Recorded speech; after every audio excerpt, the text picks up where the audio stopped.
Hey folks, this is Mike with the Quality Sportsman. I've been reloading for some time now, and I feel like I really truly understand the process and have it dialed in. So I wanted to break down my top 5 beginner reloading tips. Let's go.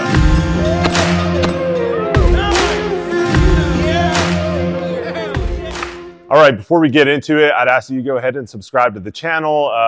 It costs you nothing and it helps me grow the channel to bring you better content each week. So go ahead and hit that like button if you enjoy this video as well. So I've been reloading for a long time. I've been doing it for about 12 years now. And I feel like I finally have a good grasp on the process. I wanted to break down my top 5 tips for beginners as you're getting into reloading. I'm a member of a number of Facebook groups that have thousands and thousands of members asking the same questions every day. And it's really hard to see as an experienced reloader, folks ask the same question and potentially be getting into it before they really understand how to do it safely and effectively. My first tip is understand how the reloading dies work and understand how to set them up properly. That sounds silly, but as a new reloader, I was just screwing them in and going. I wasn't really thinking about the inside or the mechanism that is changing the brass. So think about the resizing die as kind of a slightly different sized chamber. Look up and Google, cross-section views of those dies. Look up the rifle chamber and understand the different parts of it. The different parts of the case and how getting that resized into the die is actually changing it. This will help you to, when you're experiencing issues, to diagnose those issues. I was running into a lot of issues, crushing cases and things like that, and I wasn't really understanding how to diagnose it myself, and that was very frustrating.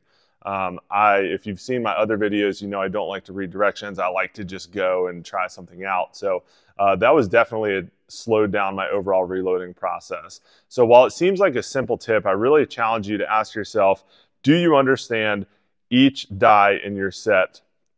Whether it's the resizing die, maybe that includes a decapping pin and a resizing ball, which will go through your neck to resize the outer wall of the case and the neck as well. Do you understand how it pushes on the shoulder of your bullet? And do you understand the seating die, how that works? What does it look like inside? Could you diagnose an issue? And do you understand how to set them up in your press properly?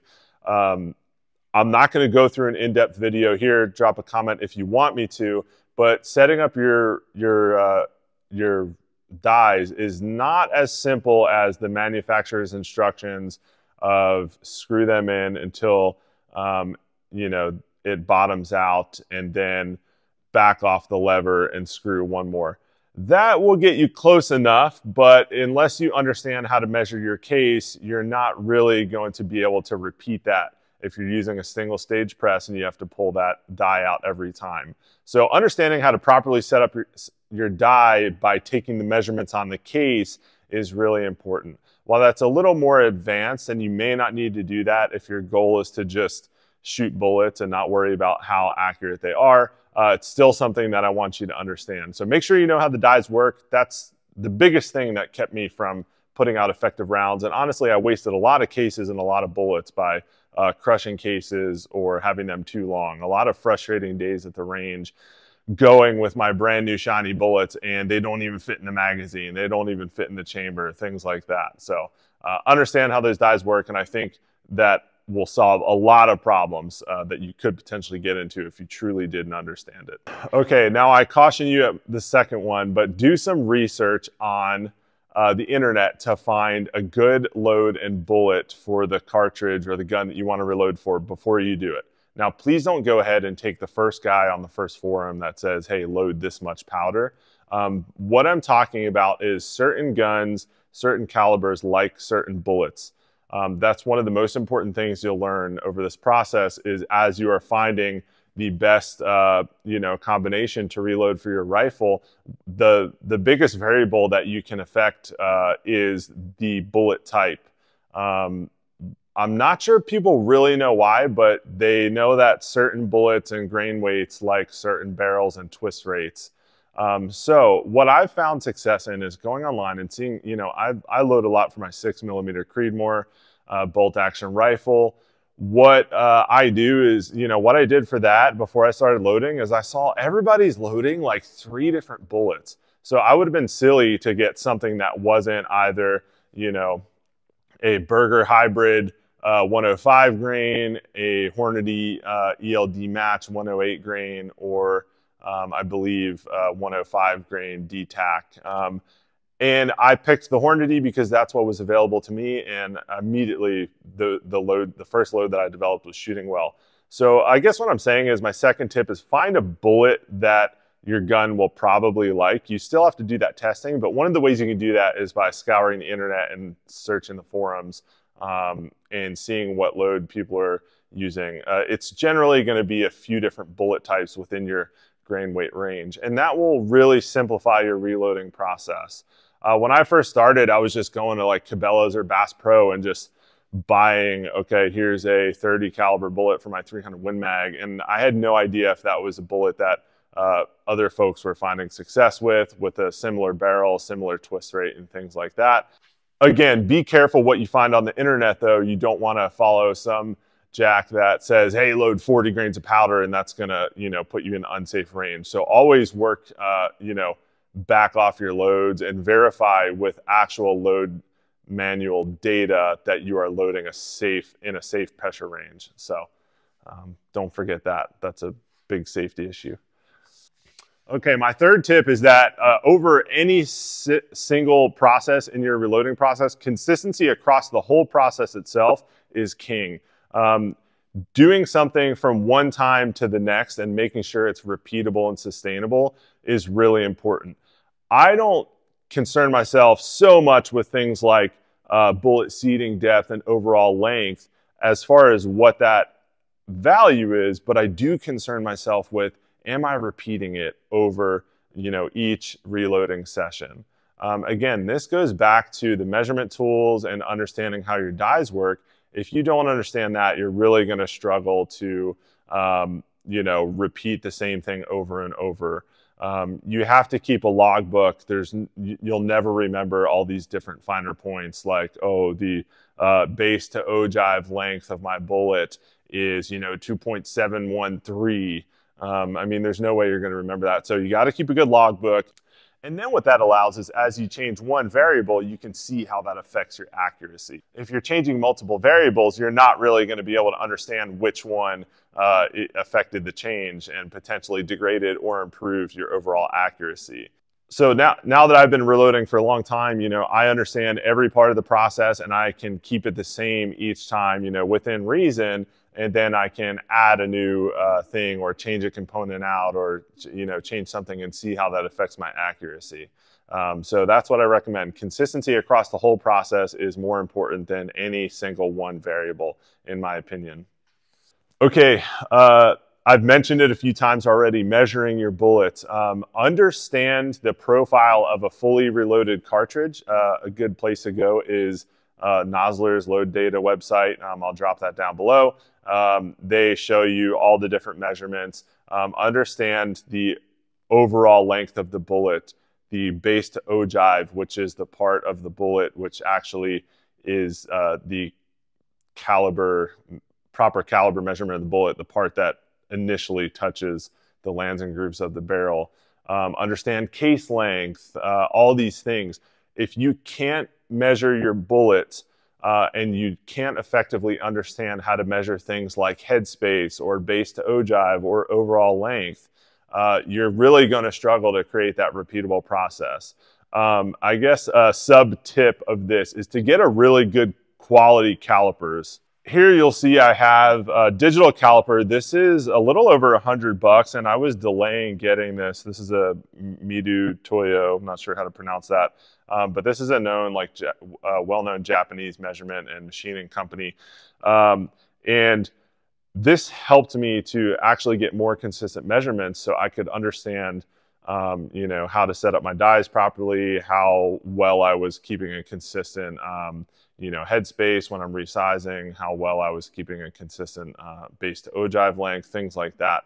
I was really struggling with a pair of cheap calipers that I got on Amazon for just like 10 or 20 bucks.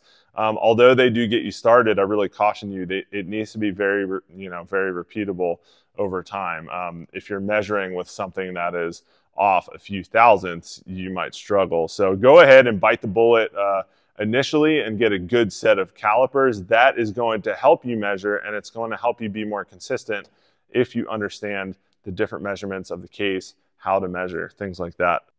Okay, and my fifth tip, I actually just already spoiled it. My fifth tip was going to be take notes on the process. You have to keep a logbook. Even if you're just doing one caliper, that, you know, you think you got it all in your head, and then you come back a week later after a week of work or whatever, and there's no way you're going to remember all the exact measurements or even where you are in your loading process.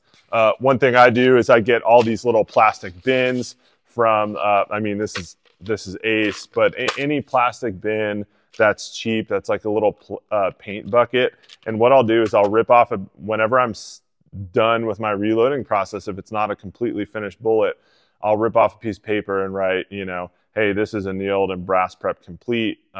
And then I can see, and obviously I can see there's primers in there, things like that. So that keeps track of this bucket, where this is in the process. Once I find a load, once I go to the range, I bring a book and I write down, you know, this is the load that worked for me well.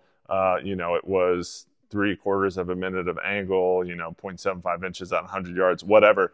And I make sure I write down all the specs of that load, the charge weight, you know, the overall length, and the bullet type that I shot out of it. Most everything else is going to be consistent. So taking those notes is super important to help you remember and dial in. That would be a shame if you found a good load and then couldn't repeat that time after time. So I said this was 5 tips. I'm going to give you a bonus tip. This is something that's helped me throughout the process. Be okay with not the most accurate round to start.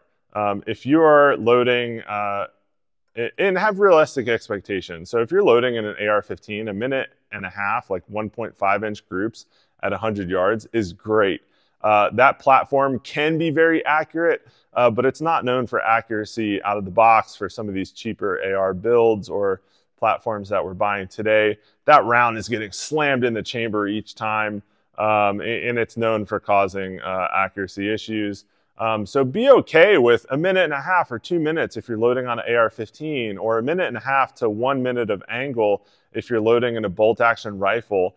As long as you can produce that, you know, for each batch of ammo, you are starting off in a great spot. I really think that will allow you to then add different pieces and different components into your reloading process and get that down. But, you know, be realistic. I mean, if you think you need to hit a, you know, 12-inch target at 200 yards to kill a deer, who cares if your gun is 1 minute of angle? That's perfectly fine. So be okay with kind of being like, you know, middle of the pack reloading accuracy to begin with.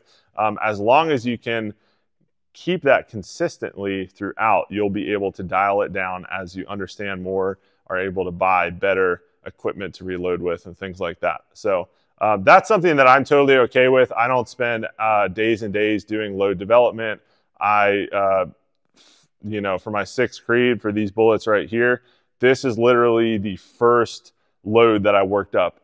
The first group I shot at 100 yards, I didn't even measure it. All 5 bullet holes were touching, and I said, well, I'm not going to get much better than that. I shoot PRS with it. I've been, you know, I'm getting more competitive in PRS, and that's been fine for me. So I find a lot more joy in shooting and not just doing load development and load development.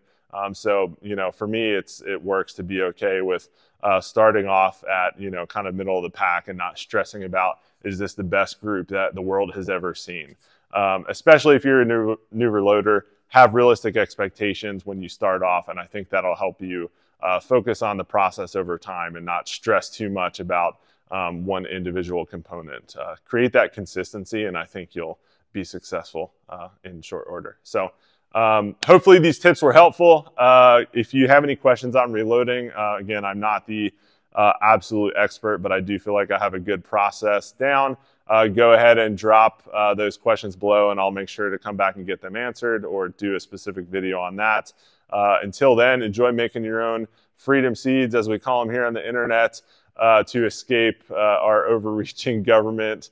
And we, thanks for joining us on the Quality Sportsman today. Hopefully this video was helpful, and we'll see you next time.